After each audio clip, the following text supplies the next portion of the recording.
اعوذ باللہ من الشیطان الرجیم بسم اللہ الرحمن الرحیم الف لام میم اللہ لا الہ الا هو الحی القیوم صدق اللہ العظیم۔ سورہ آل عمران کی پہلی 2 آیتیں۔ الحمدللہ سورہ بقرہ کے بعد اللہ رب العالمین نے توفیق عطا فرمائی کہ سورہ آل عمران شروع ہو گئی۔ سورہ بقرہ کی ہم نے جو آیتیں پڑھی 286، تو سورہ آل عمران کی جو آیتیں ہیں وہ صرف 200 ہیں، اور 20 رکوع ہیں سورہ آل عمران میں۔ یہ سورت مدنی ہے۔ آل عمران اس سورت کو اس لیے کہتے ہیں کہ آل عمران کا تذکرہ ہے۔ یہ عمران کون تھے؟ ایک عمران تو حضرت موسیٰ علیہ السلام کے والد کا نام تھا، لیکن یہاں مراد وہ نہیں ہے۔ دوسرے عمران صاحب کون تھے؟ وہ حضرت مریم علیہ السلام کے والد صاحب تھے، بیت المقدس میں نماز پڑھایا کرتے تھے۔ یہ ان کا تذکرہ ہے کہ وہ اتنے عظیم ہستی ہیں کہ اللہ رب العالمین نے ان کا قرآن کریم میں تذکرہ فرمایا، ان کی بیٹی حضرت مریم علیہ السلام کا بھی تذکرہ فرمایا، پھر حضرت مریم کے بیٹے حضرت عیسیٰ علیہ السلام کا بھی تذکرہ فرمایا۔ اللہ رب العالمین کی اربوں خربوں ایسی بڑی بڑی ہستیوں پر رحمتیں نازل ہوں، آمین یا رب العالمین۔ تو یہ آل عمران، ان کی اولاد کا ذکر ہے۔ ان کی اولاد کون ہے؟ حضرت مریم ہے، حضرت مریم کے بعد حضرت عیسیٰ علیہ السلام ہے، تو ان کا ذکر ہے نا۔ آگے آیت آئے گی اذ قالت امرأۃ عمران، جب عمران کی بیوی نے کہا، حضرت مریم کی امی نے کہا، رب انی نذرت لک، اے میرے رب میں تیرے لیے نظر مان چکی ہوں، ما فی بطنی، جو میرے پیٹ میں ہے، محررن، یہ دنیا کے کام کاج سے آزاد ہوگا، یہ صرف تیرے دین کی خدمت کرتا رہے گا۔ تو پھر وہ بچی پیدا ہوئی، حضرت مریم پیدا ہوئی، ان کا ذکر آگے آئے گا۔ اس صورت مبارکہ میں 3542 کلمات یا الفاظ ہیں، اور اس صورت مبارکہ میں سورہ آل عمران میں اس کے جو ٹوٹل حروف ہیں وہ 15336 ہیں۔ اس صورت کے شان نزول کے متعلق ہے کہ یہ صورت فتح مکہ کے بعد 9 ہجری میں نازل ہوئی۔ سورہ آل عمران یہ مدنی صورت ہے، کچھ آیتیں اس کی مکی ہیں، اکثر مدنی ہیں، اور یہاں سے لے کر تقریباً 80 آیتیں اس کی یہ عیسائیوں کے متعلق ہیں۔ وہ شان نزول کچھ اس طرح سے ہے کہ فتح مکہ کے بعد جب 9 ہجری میں یہ صورت نازل ہوئی، تو وہ کب نازل ہوئی؟ وہ ایسا ہوا کہ نجران قبیلہ، جو عیسائیوں کا بڑا قبیلہ تھا نجران، اس قبیلے کا ایک وفد پیغمبر اسلام صلی اللہ علیہ وسلم کی خدمت عالیہ میں حاضر ہوا۔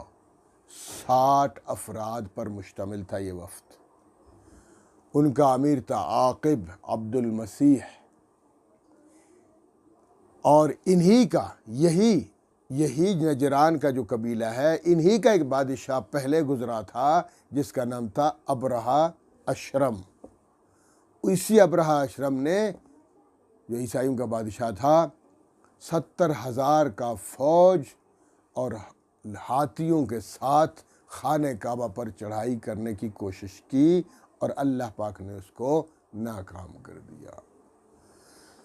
تو پیغمبر صلی اللہ علیہ وسلم دنیا میں تشریف لائے۔ پیغمبر صلی اللہ علیہ وسلم تو سورج سے بھی زیادہ روشن تھے۔ اللہ رب العالمین کی ان کی روشنی کو پھیلا دیا پوری دنیا میں، سب کو پتہ چل گیا کہ خاتم النبیین تشریف لائے ہیں، محمد صلی اللہ علیہ وسلم تشریف لائے ہیں۔ تو یہ نجران کے جو عیسائی تھے، بڑے بڑے عالم تھے، انہوں نے کہا بھئی جا کر ہم ان سے بات کرتے ہیں، مناظرہ کرتے ہیں کہ یہ کیسے نبی ہیں۔ آ گئے، ان کا بڑا جیسے میں نے کہا نا عاقب عبد المسیح تھا۔ جب یہ آ گئے مدینہ شریف میں، عصر کی نماز کا ٹائم تھا، تو آپ صلی اللہ علیہ وسلم نے ان کو اجازت دے دی مسجد میں آنے کی۔ آپ صلی اللہ علیہ وسلم نے عصر کی نماز پڑھائی، انہوں نے کہا ہم بھی نماز پڑھیں گے، ہم تو اپنی پڑھیں گے۔ آپ صلی اللہ علیہ وسلم نے فرمایا پڑھو۔ تو پھر انہوں نے جب نماز پڑھی تو مشرق کی طرف منہ کر کے انہوں نے نماز پڑھی۔ آپ صلی اللہ علیہ وسلم نے فرمایا ٹھیک، کرنے دو ان کی اپنی عبادت۔ انہوں نے عبادت کر لی، اور جب یہ آئے تھے تو جناب ایسے منقش نقشدار کپڑوں میں ملبوس، چادروں میں اور چغوں میں، کہ جناب ایک فیشن تھا اس زمانے کا کہ لوگ سمجھتے کہ بھائی ہم سے لوگ متاثر ہو جائیں۔ لوگ بھی دیکھتے تھے واہ بھائی کیا کپڑے ہیں ان کے، کیا چادریں ہیں ان کی، کیا چوکے پہنے ہوئے ہیں منقش، ٹھیک ہے۔ تو آ گئے، آتے ہی آپ صلی اللہ علیہ وسلم نے ان کو بٹھایا، اور آپ صلی اللہ علیہ وسلم نے ان کو دعوت دی اسلام کی کہ دیکھو سیدنا عیسیٰ علیہ السلام کو میں مانتا ہوں، اللہ کے رسول تھے، ان پر انجیل مقدس نازل ہوئی تھی، لیکن تم لوگوں نے انجیل کو بھی تحریف کر ڈالا اور عیسیٰ علیہ السلام کی تعلیمات کو بھلا دیے تم لوگوں نے، لہٰذا اب اللہ رب العالمین نے مجھے پیغمبر بنا کر بھیجا ہے، تو مجھ پر ایمان لے آؤ، کلمہ پڑھو، اشہد ان لا الہ الا اللہ و اشہد ان محمد عبدہ و رسولہ پڑھو۔ انہوں نے کہا ہم ایسے تھوڑی پڑھیں گے، ہم اپنے نبی کو تو نہیں چھوڑ سکتے ہیں۔ تو آپ صلی اللہ علیہ وسلم نے فرمایا، ڈانٹ دیا، تہدید فرمائی، فرمایا تم لوگوں کو تو شرم ہی نہیں آتی، اللہ کے ایک بندے کو، اللہ کے ایک رسول کو، ایک عظیم ہستی کو اللہ کہتے ہو؟ تمہارے تو تین عقائد ہیں۔ کچھ لوگ تم میں سے کہتے ہیں کہ جناب عیسیٰ علیہ السلام خدا ہے، بعین ہی اللہ ہے، اور کچھ تمہارے کہتے ہیں نہیں خدا تین ہوتے ہیں، ان میں سے ایک عیسیٰ علیہ السلام ہے، اور کچھ تمہارے کہتے ہیں کہ نہیں خدا تو نہیں ہے، خدا کا بیٹا ہے، عیسیٰ حضرت مریم کو اللہ کی بیوی قرار دیتے ہو، نعوذ باللہ۔ کیوں اس طرح کرتے ہو؟ کیوں غلط عقیدہ رکھتے ہو پیغمبر کے خلاف؟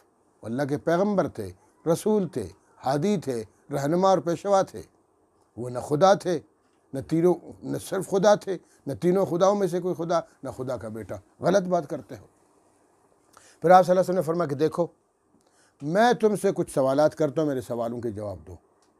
تو انہوں نے کہا کریں سوال۔ آپ صلی اللہ علیہ وسلم نے فرمایا کہ دیکھو اللہ ہونے کے لیے، معبود ہونے کے لیے 5 چیزیں لازمی ہیں، بہت ساری لیز، کم از کم تم 5 کا تو جواب دے دو۔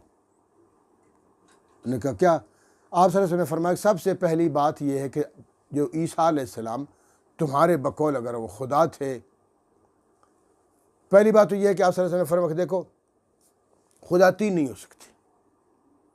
تمہارا اگر نظریہ خدا 3 ہے تو 3 تو خدا ہو ہی نہیں سکتے، 3 کہاں، 2 بھی نہیں ہو سکتے۔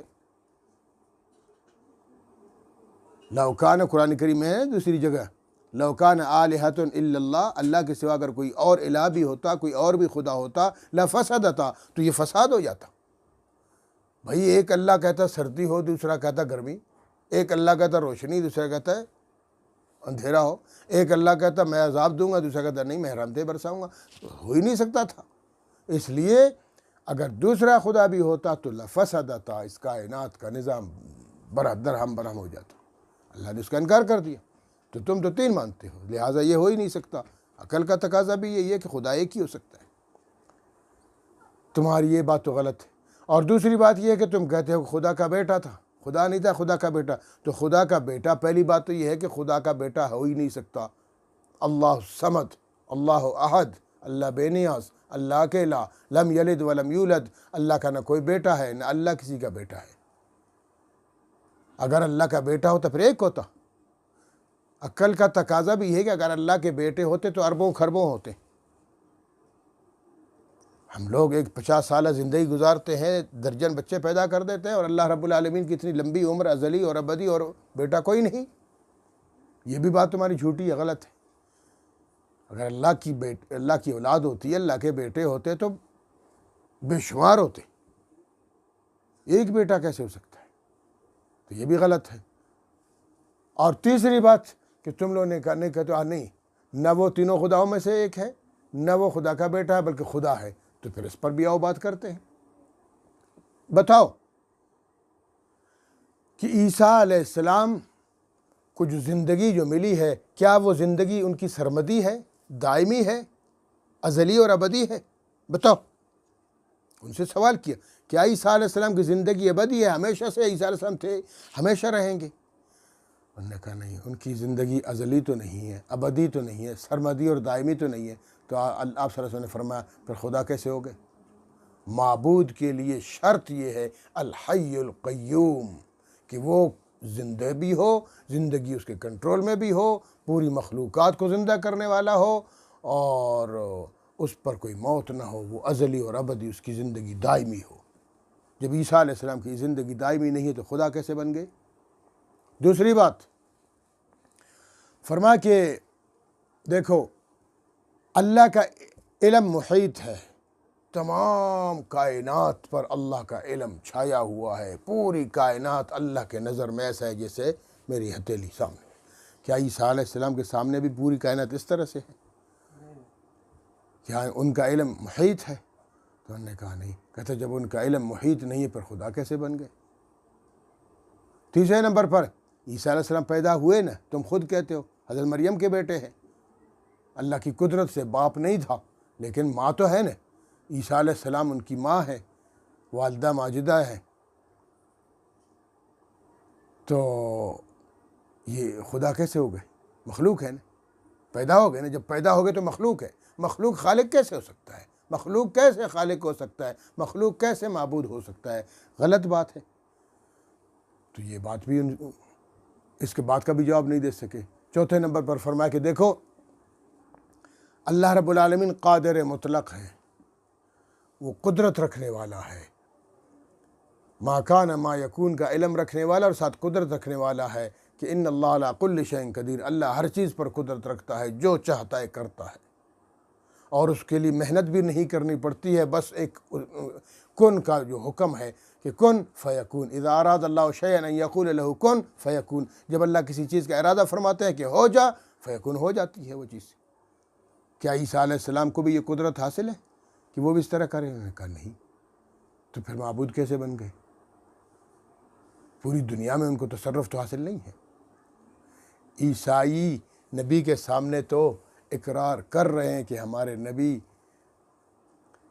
تصریف کائنات سے بالا تر نہیں ہے، وہ مصرف الکل نہیں ہے، وہ قادر مطلق نہیں ہے، لیکن اللہ معاف فرمائے آج کل کے ہمارے جھوٹے مسلمان کہ شیخ عبد القادر جیلانی رحمۃ اللہ علیہ کو پتہ نہیں کیا سے کیا بنا دیا ہے کہ وہ تصریف کرتے ہیں پوری دنیا میں، ان کی مرضی سے روحیں اترتی ہیں، چلتی ہیں، پتہ نہیں کیا کچھ ہوتا ہے، لا حول ولا قوت۔ وہ ایک شیخ کامل تھے، ولی کامل تھے، بے شک ہیرو تھے ہمارے، لیکن وہ خدا نہیں تھے۔ یہ خدائی صفات جو لوگ جھوٹے بکواس کرتے ہیں۔ اور آخری نمبر پر پانچواں سوال، اللہ کے رسول نے یہی فرمایا کہ کیا عیسیٰ علیہ السلام کھاتے پیتے تھے، سوتے تھے؟ تو انہوں نے کہا ہاں بالکل کھاتے تھے، پیتے تھے۔ فرمایا جب عیسیٰ علیہ السلام کھاتے بھی ہیں، پیتے بھی ہیں، سوتے بھی ہیں، تو رب کائنات تو ان چیزوں سے پاک ہے۔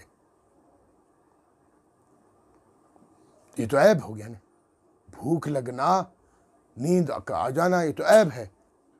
تو بغیر کھانے پیے وہ زندہ ہی نہیں رہ سکتے ہیں، تو اللہ رب العالمین تو کھاتے بھی نہیں ہے، پیتے بھی نہیں ہے، سوتے بھی نہیں ہے، تو وہ بغیر کھانے پہ تو ان عیبوں سے پاک ہے۔ تو جو کھاتا ہے وہ پیتا ہے، وہ خدا کیسے بن گیا؟ عیسائی نے کہا وہ کھاتے پیتے تھے۔ میں نے خود کچھ دن پہلے فیس بک پہ میں نے خود ایک مولوی، شرم نہیں آتی ایسے مولویوں کو، بکواس کرتے ہو، جھوٹی بات، نام نہیں لیتا اس کا، بڑا نام ہے اس کا، جھوٹ بولتا ہے۔ شیخ عبد القادر جیلانی رحمۃ اللہ علیہ کھاتے نہیں تھے، پیتے نہیں تھے، ایسے ہی زندہ تھے۔ جھوٹ کیوں بولتے ہیں، بکواس کرتے ہیں؟ محمد صلی اللہ علیہ وسلم کی پوری زندگی گزری ہے، دکھاؤ بخاری شریف میں، دکھاؤ قرآن کریم میں، کسی بھی کتاب میں دکھا دے کہ اللہ کے رسول کھاتے نہیں تھے، پیتے نہیں تھے، بغیر کھائے پیے زندہ تھے۔ جب محمد صلی اللہ علیہ وسلم رسول اعظم ہے، پوری کائنات سے اعلیٰ اور افضل ہے، وہ کھا رہے ہیں، وہ پی رہے ہیں، اور شیخ عبد القادر جیلانی بغیر کھائے پیے زندہ تھے۔ تو اللہ کے رسول نے خود فرمایا عیسیٰ علیہ السلام کھاتے بھی تھے، پیتے بھی تھے، خدا کیسے بن گئے؟ ڈانٹ دیا، فرمایا شرم کرو، اللہ کے ایک بندے کو معبود قرار دیتے ہو، مخلوق کو خالق قرار دیتے ہو۔ تو آپ صلی اللہ علیہ وسلم نے ان کو لاجواب قرار دیا۔ نجران کے قبیلے کے بڑے بڑے علماء تھے ان میں اپنے مذہب کے۔ تو آپ صلی اللہ علیہ وسلم نے فرمایا دیکھو، ضد مت کرو، ہٹ درمی مت کرو، کلمہ پڑھ لو، میں اللہ کا رسول ہوں، محمد صلی اللہ تعالی وسلم ہوں، آخری نبی ہوں، خاتم النبیون ہوں، مجھ پر کلمہ پڑھو، اس کے علاوہ کوئی اور چارہ کار نہیں ہے۔ ہاں باقی رہے آپ کے پیغمبر عیسیٰ علیہ السلام، ان کو میں بھی مانتا ہوں، ان کی اترنے والی کتاب کو میں بھی مانتا ہوں، جتنی کتابیں گزری ہیں مجھ سے پہلے اور جتنے انبیاء گزرے ہیں مجھ سے پہلے، سب کو میں بھی مانتا ہوں، اپنی امت کو بھی یہی تعلیم دیتا ہوں کہ سب پر ایمان لے آؤ، اور آخری نبی پر ایمان لانا فرض ہے تو لے آؤ ایمان۔ لیکن وہ ایمان نہیں لائے، ہٹ درم تھے، لاجواب ضرور ہو گئے۔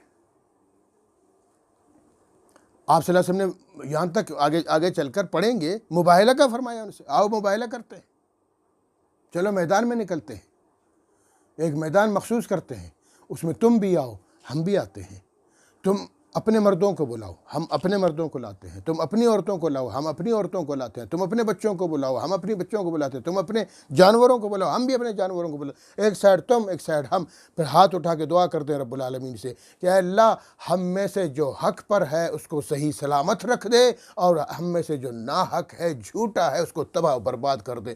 کانپ گئے، ڈر گئے، نہیں ہم مباہلہ نہیں کرتے، ان کو پتہ تھا کہ اللہ کے رسول ہے صلی اللہ تعالی علیہ وسلم، مباہلہ بھی نہیں کیا۔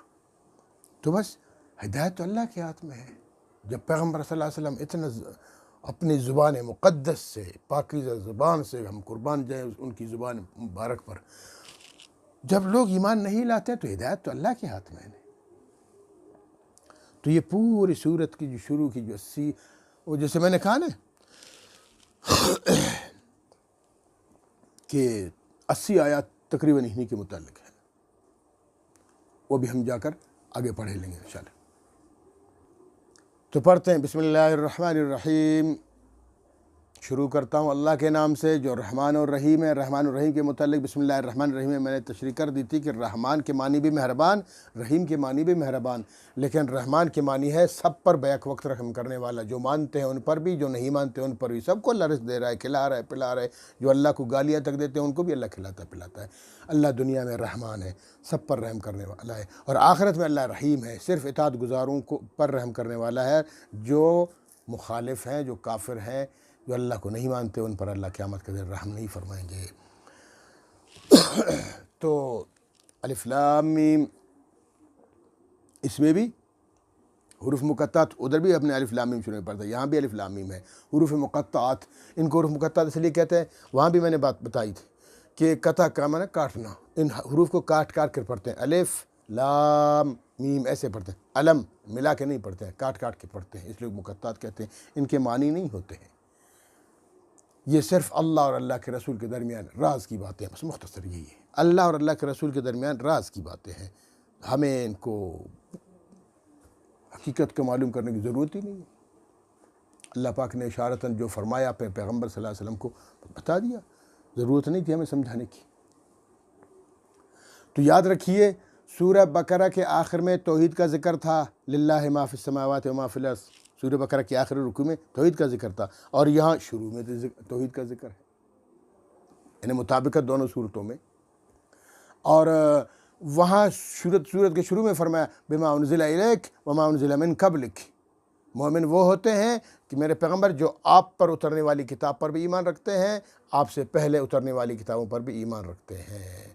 اور یہاں یعنی اجمالی ذکر تھا، اور یہاں تفصیلی ذکر ہے کہ آپ صلی اللہ علیہ وسلم سے پہلے کون سی کتابیں نازل ہوئیں، تورات کی تفصیل سے ذکر ہے، تورات کا بھی ذکر ہے، انجیل کا بھی ذکر ہے، اور قرآن کا تو ویسے ذکر ہے، اور انبیاء کرام کا ذکر ہے، تمام انبیاء کا ذکر ہے۔ پچھلے اسی سورہ بقرہ میں ابراہیم علیہ السلام کا ذکر تھا، یعقوب علیہ السلام کا مختصراً ذکر تھا، اور موسیٰ علیہ السلام کا، لیکن یہاں تفصیل سے ہم پڑھیں گے انشاءاللہ اس صورت میں۔ تو فرمایا اللہ لا الہ الا هو الحی القیوم، اللہ وہ ہے، لا نہیں ہے، الہ معبود، الا ہو مگر وہ، اللہ وہ ہے کہ اس کے سوا کوئی معبود نہیں ہے، اللہ وہ ہے جس کے سوا کوئی معبود نہیں ہے۔ معبود وہی ہے، عبادت اس کی جاتی ہے، اس کے سوا کسی کی عبادت نہیں کی جاتی ہے۔ جتنے پیغمبر دنیا میں تشریف لائے سب نے یہی کہا، کہہ دو لا الہ الا اللہ، اللہ کے سوا کوئی معبود نہیں۔ آدم علیہ السلام نے بھی یہی کہا، لا الہ الا اللہ۔ اگلا کلمہ تھا آدم صفی اللہ۔ ابراہیم علیہ السلام نے بھی یہی کہا، لا الہ الا اللہ، ابراہیم خلیل اللہ۔ اور موسیٰ علیہ السلام نے بھی یہی کہا، لا الہ الا اللہ، موسیٰ کلیم اللہ، لا الہ الا اللہ، عیسیٰ روح اللہ۔ اور آخری نبی بھی دنیا میں تشریف لائے، لا الہ الا اللہ محمد الرسول اللہ۔ کلمہ سب کا یہی تھا، سب نے یہی دعوت دی ہے، لیکن آج ہمارے مشرک مسلمان، بت پرست مسلمان، قبر پرست مسلمان، اللہ ان کو ہدایت دے۔ ہماری یہی دعا ہے کہ اللہ ان کو ہدایت۔ بھائی آئیں قرآن پڑھیں، قرآن پڑھیں گے تو توحید کو سمجھیں گے۔ جب قرآن نہیں پڑھیں گے، قرآن سے دور رہیں گے، تو پھر توحید کہاں سمجھ آئے گی؟ اور یہ جو بنے ہوئے مولوی، جو میں علماء کی میں عزت کرتا ہوں، علماء تو ورثۃ الانبیاء ہے، انبیاء کے وارث ہیں، لیکن کچھ لوگ عالم نہیں ہیں، عالم بنے ہوئے، عالم بننے کی کوشش کرتے ہیں، وہ قرآن سے بھگاتے ہیں لوگوں کو، کیونکہ قرآن ہی اصل مقصد ہے، قرآن ہی دعوت توحید دیتا ہے۔ قرآن پڑھنے والا اور پھر شرک کرے ہو ہی نہیں سکتا ہے، لیکن شرط یہ کہ سمجھ کے پڑھے نا۔ جب سمجھ کے پڑھے گا وہ کبھی شرک نہیں کرے گا، وہ توحید پرست بندہ بنے گا۔ آج کا تو اللہ معاف کرے، بس قبر میں گئے تو وہاں سجدہ کر لیا، کوئی جھنڈی مل گئی ادھر سجدہ کر لیا، پھر وہاں منتیں، وہاں نظر و نیاز، وہاں کیا بلا۔ وہ بھائی خدا کا خوف کرو، کیوں اس طرح کرتے ہو؟ وہ اگر اولیاء گزرے بھی ہیں، پہلی بات تو یہ ہے کہ ہر جگہ میں ولی اللہ نہیں ہوتا، بس ہر قبر کو ولی اللہ کی قبر سمجھو۔ دوسری بات، اگر ولی اللہ کی ہے بھی تو وہ تمہاری حاجت روائی تو نہیں کر سکتے ہیں۔ اگر وہ اتنے پاورفل ہے تو پھر اٹھ کے بیٹھتا کیوں نہیں ہے؟ وہ ولی اللہ گزرے ہیں، اللہ کے نیک بندے گزرے ہیں، اللہ پاک ہمیں ان کے نقش قدم پہ چلنے کی توفیق عطا فرمائے۔ ان کی زندگی کو پڑھو، ان کی کتابوں کو پڑھو کہ وہ کیا کہتے تھے۔ کبھی انہوں نے کہا کہ میرے روزے کے طواف کرو، لوگ تو کرتے ہیں۔ کبھی انہوں نے کہا کہ میرے روزے کی سجدہ کرو۔ خود اللہ کے رسول صلی اللہ علیہ وسلم نے فرمایا، دعا فرماتے تھے، محمد صلی اللہ تعالی وسلم دعا فرمایا کرتے تھے، اللہم لا تجعل قبری وثنا تعبد، اے میرے رب میری قبر کو، سبحان اللہ، اللہ پاک نے میرے پیغمبر کی دعا کو قبول فرما لیا۔ آج جائیں آپ ایسے پہرا دیتے، یہ لوگ تو کہتے ہو وہ وہابی ہے، وہ نجدی ہے، وہ فلاں ہے، وہ فلاں ہے، جو بھی ہے، پیغمبر صلی اللہ علیہ وسلم کے پہرہ دار جو بھی ہیں، اللہ کی دعا اللہ پاک نے قبول، اللہ کے رسول صلی اللہ علیہ وسلم کی دعا قبول فرمائی ہے۔ وہاں اب جھک کر دکھاؤ، ایسے ڈنڈے لگیں گے، پتہ چلے گا تمہیں۔ جاؤ پاک پیغمبر صلی اللہ علیہ وسلم کے سامنے ادب اور احترام کے ساتھ کھڑے رہو کہ میرے پیغمبر، میں ادنا سا امتی ہو کر حاضر ہوا ہوں۔ یا تو یہ کہ بس شروع ہو جاؤ وہاں اللہ کے رسول کو پکارو، یا یہاں سے بیٹھ کے چیخ رہے ہو، یہاں سے یا رسول اللہ کہتے ہو، پکارتے ہو، بے ادب بنتے ہو۔ کوئی اپنے باپ کو نہیں پکار سکتا، دور سے وہ کہتا ہے صبر کرو میں آ جاؤں، شرم نہیں آتی اونچی آواز میں پکارتے ہو، لوگ کیا سمجھتے؟ اور تم یہاں سے پاکستان سے پیغمبر صلی اللہ علیہ وسلم کو پکار رہے ہو۔ یا تو تمہارا نظریہ یہ کہ حضور صلی اللہ علیہ وسلم یہاں موجود حاضر ناظر ہے۔ یہ کون سا عقیدہ ہے؟ ثابت کر دے اس عقیدے کو۔ اللہ ہر جگہ حاضر ناظر ہے، محمد صلی اللہ علیہ وسلم اپنے روضہ مبارک میں موجود ہے۔ تو لہٰذا غلط عقیدہ نہ بنائیں، اللہ ہی ہے، اس کے سوا کوئی معبود نہیں۔ خیر، بات لمبی ہو گئی۔ یہ آیت الکرسی ہے، یہ اسم اعظم ہے، علماء فرماتے ہیں۔ کچھ علماء کہتے ہیں کہ دیکھو، ایک یہ ہے سورہ بقرہ میں آیت الکرسی گزری، اللہ لا الہ الا هو الحی القیوم، کچھ کہتے ہیں الحی القیوم آیت الکرسی ہے، الحی القیوم آیت الکرسی ہے، یہاں بھی ہے اللہ لا الہ الا هو الحی القیوم۔ اور پھر آگے چل کر سورہ طٰہٰ میں بھی ہے کہ وعنت الوجوہ للحی القیوم، ادھر بھی حی القیوم ہے۔ تو یہ تینوں کو ملا کے لگتا ہے کہ حی القیوم اسم اعظم ہے۔ میرے شیخ، میرے مربی سید عبدالستار شاہ، اللہ رب العالمین کو ان کو زندگی عطا فرمائے، آج کل وہ بہت علیل ہے، ہم سب کی دعا ہے کہ اللہ رب العالمین کا سایہ ہم پر تا دیر سلامت رکھے۔ وہ فرماتے ہیں کہ وہ حدیث کے حوالے سے فرماتے ہیں کہ اسم اعظم الحی القیوم نہیں ہے، اسم اعظم اللہ لا الہ الا ہو ہے۔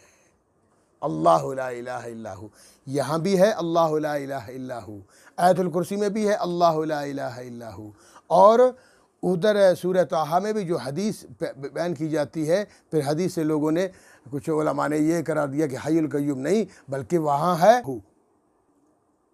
سورہ طٰہٰ میں اللہ لا الہ الا هو الاسماء الحسنى، اللہ لا الہ الا هو الاسماء الحسنى، تو وہ بھی یہی ہے نا لا الہ الا ہو، وہاں بھی یہی آ گیا لا الہ الا، تو اسی لا الہ الا ہو کو پڑھا کریں، انشاءاللہ یہ اسم اعظم ہے، خود بھی یاد کریں، اپنے بچوں کو بھی یاد کرائیں اور اس کا ذکر کیا کریں۔ ویسے بھی ہے نا حدیث پاک میں بھی ہے نا افضل الذکر لا الہ الا اللہ، سب سے بہترین ذکر کیا ہے؟ لا الہ الا اللہ ہے، تو لا الہ الا اللہ پڑھا کریں، یہی اسم اعظم ہے، اور اسی کو پڑھ کے دعا کریں، اللہ رب العالمین انشاءاللہ دعا قبول فرمائیے۔ تو فرمائے اللہ لا الہ الا ہو، معبود وہ ہے، اللہ وہ ہے کہ اس کے سوا کوئی معبود نہیں ہے، الحی القیوم وہ زندہ بھی ہے، وہ زندگی کو تھامنے والا بھی ہے، نزل علیک الکتاب بالحق، آگے انشاءاللہ کل پڑھیں گے۔ اللہ رب العالمین ہمیں صحیح سمجھنے کی توفیق عطا فرمائے، وآخر دعوانا ان الحمدللہ رب العالمین۔